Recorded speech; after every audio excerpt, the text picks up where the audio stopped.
Welcome back to another episode of History in Your Own Backyard. I'm your host, Susie Selleck, here today at the Hunt House in Blue Ash, Ohio. And I'm joined by Tom Bell. Tom, thanks for having us out here today.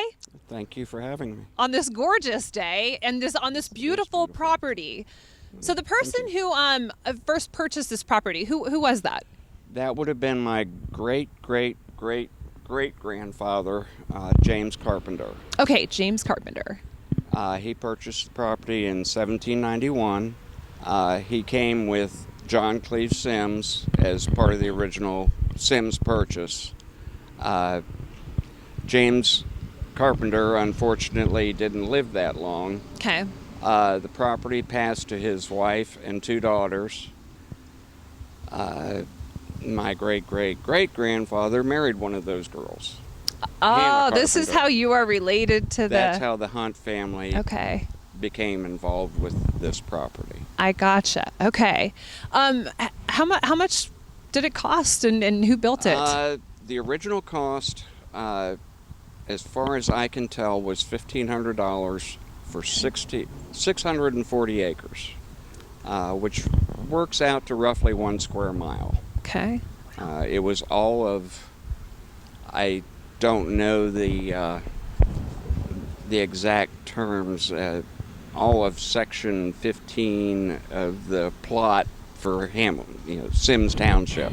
Which it takes up, and there's a community garden here. I mean, this place is huge. That there is enough room to even support that in it. It doesn't There's roughly 4 acres here right now. Okay. Oh, now. Yeah. On the original purchase. The original purchase would have stretched on up Plainfield Road up to Cooper. Going south would have been running along Cross County Highway. Okay. And to the east to the railroad tracks. So pretty good size chunk of property. It was the original base.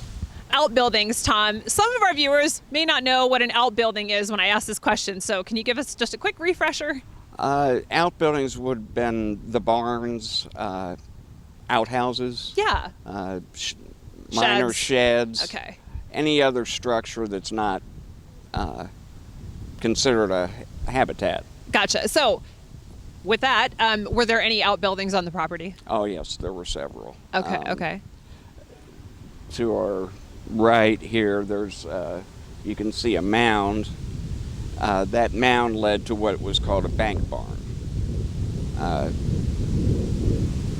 Large structure where they would have kept hay, cows, animals, any farm equipment, and that sort of thing. That came down in the early 70s. Okay. There was also another side barn over, again, to our right. Okay. That was more of like a big garage.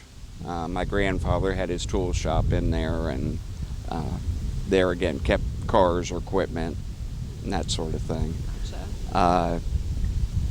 I mean, if we walked around the property, I could show you where the outhouse was and other structures, but... Where they were, okay. But for the ones that are here, those are the two that are also remaining, is that right?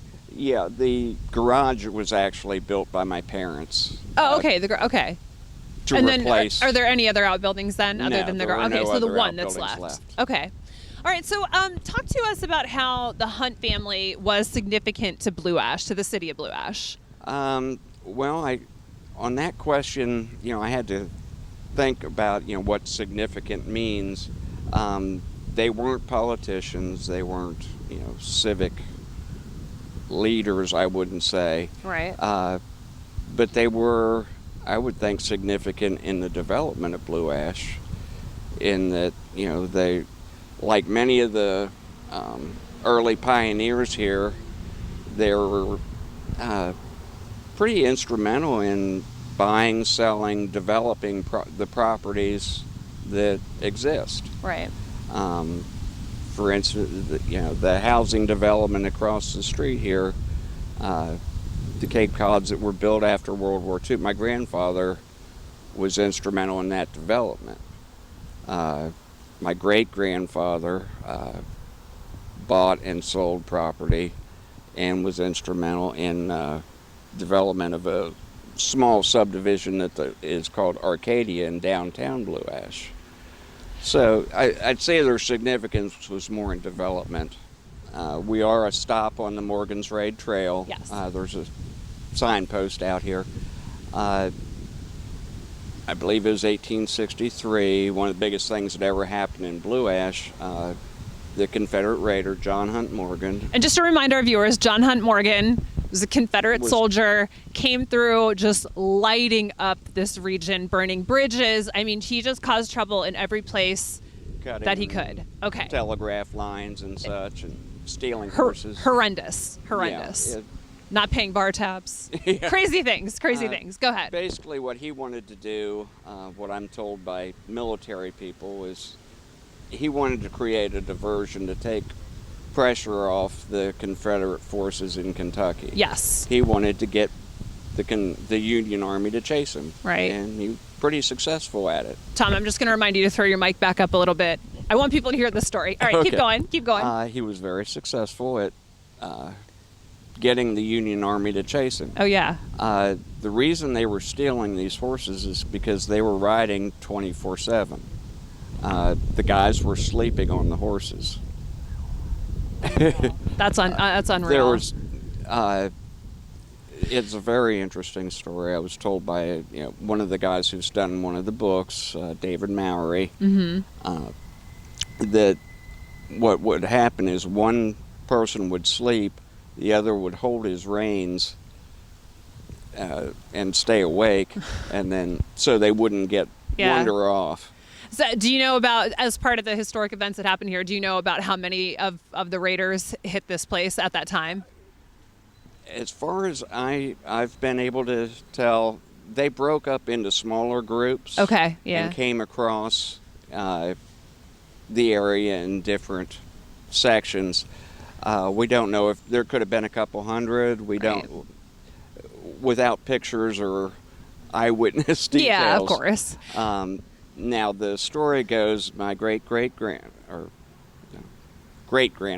Wilson Hunt, was about 12 or 13 years old and was looking out the corner window watching this all happen. It was like 6:30, 7 o'clock in the morning. Wow. And went to his father, "What are you going to do about this?" And his father said, "Not much I can do to stop this." Wow. Stop an army. The Widow's Walk up on the very, very top. So how long was that here? And also, why was it removed?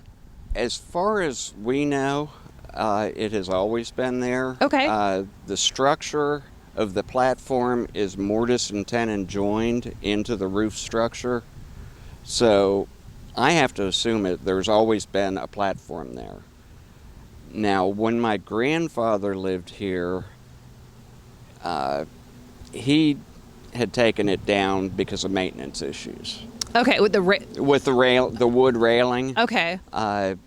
Just the sun exposure and rain and wind and so forth was so hard on the wood, you just couldn't keep it well maintained. Right. My parents, when they inherited the house, wanted to redo it, which they had it redone, but my father found out over the years that the same thing I think my grandfather did, it was almost impossible to maintain.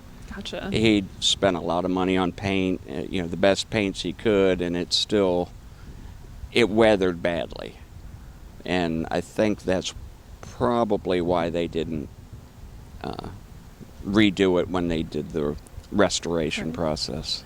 That makes sense. So, so updating the house, you said restoration. Now, how has it been restored to its original state, like since? Well, that was interesting. There was a gentleman, Jim Fearing, that Blue Ash hired after they purchased the house. Jim was what I guess would be considered an architectural archaeologist. Oh, okay. Or architectural historian. He'd been very involved in Sharon Woods Heritage Village. Oh, yeah. If any Buddy knows about that. Yeah. It's basically a village that has been put together of older homes. They've got a railroad station, a doctor's office, a lot of other old buildings from this area that they've moved into there and restored. And Jim was one of the people who did that. So Blue Ash used him. His process, he went through the house pretty much with a microscope, looking at every little dent or scratch in the floor, figuring out just where things should be. Right. And going down through the layers of paint, trying to find the original colors, original wallpaper, going through all those layers. Very meticulous. Yeah, he was extremely meticulous.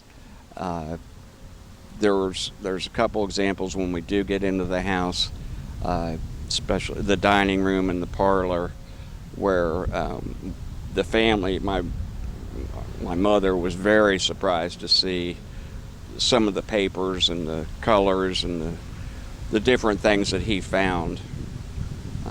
Wow. That it was very ornate. I always like to throw people a curveball that's not in the script. What's your favorite room in the house? Dining room. Why? I'd have to say probably the fireplace. The fireplace. All right. The fireplace. I'm intrigued. It's not engraved. It was done with wood burning in the early 1900s by my great aunt Mabel Hunt, and it's highly decorated. Wow. Is the best way I can describe it without showing you a picture. All right. All right. It's Excited got to see a lot it. of designs and birds and flowers and stuff in it.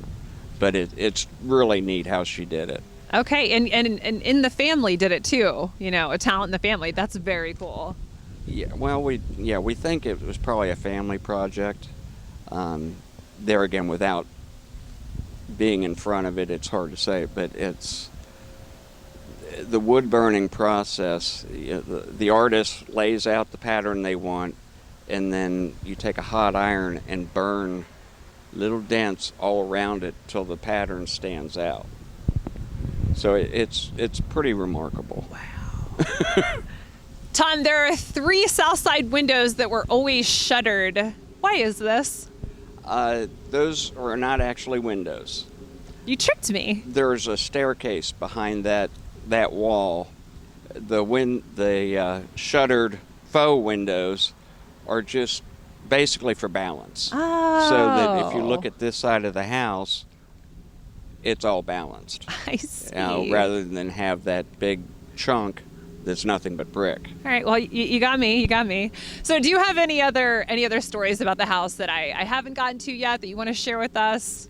Well, my wife wanted me to share that basically 3 generations, my great-grandparents, grandparents, and parents were all married and celebrated their 50th anniversary in this house. That's a That she perfect thought was tidbit. pretty Oh, yeah. That's awesome. significant. Very significant.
watching another episode of History in Your Own Backyard. I'm your host, Susie Selleck, here today in Blue Ash, Ohio at the Hunt House.